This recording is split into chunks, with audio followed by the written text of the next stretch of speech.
Sunday worship, the greatest lie pastors won't admit. There is a lie so widespread, so deeply rooted in church tradition, that even the most sincere pastors refuse to admit it. That lie is this: that Sunday is the biblical day of worship. The truth is uncomfortable. It challenges everything we've been taught about Christian worship. But facts don't care about tradition. And the fact is, there is no biblical command from God, Jesus, or the apostles that tells us to keep Sunday holy. Let's begin with the Bible.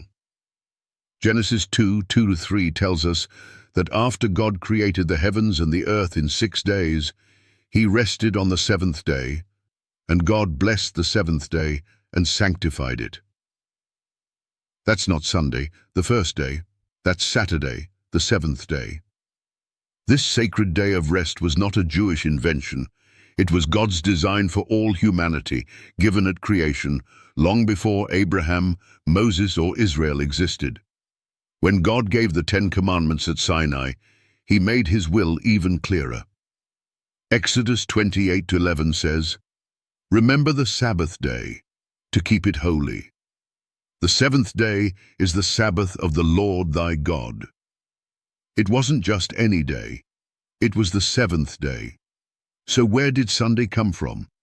Not from Scripture, not from Jesus, but from man, specifically the Roman Catholic Church.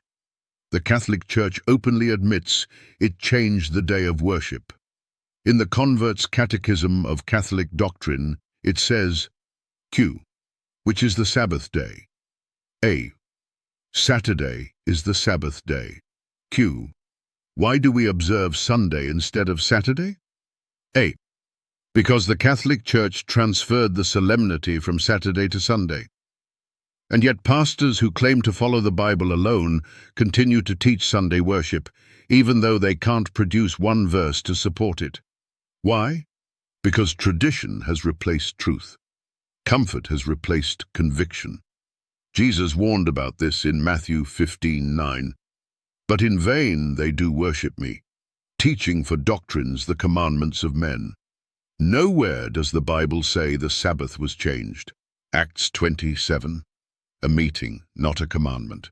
1 Corinthians chapter 16:2, a collection for the poor, not a worship service. Revelation 1:10, the Lord's Day. But Jesus said in Mark 2:28, the Son of Man is Lord also of the Sabbath, meaning the seventh day. Even in death, Jesus rested in the tomb on the Sabbath and rose the day after. That alone proves the Sabbath still stood after the cross. The book of Daniel foretold this. Daniel 7:25 says a power would think to change times and laws. What law involves time? The Sabbath. And who claims to have changed it? The Catholic Church. This is not about legalism. It's about obedience. Revelation 14:12 describes God's faithful in the last days as they that keep the commandments of God and the faith of Jesus. So let's challenge the skeptics and non-believers. If Sunday worship is biblical, show the verse where God changed the Sabbath from the seventh day to the first day. Show where Jesus gave that command. Show where the apostles taught it. You can't, because it doesn't exist.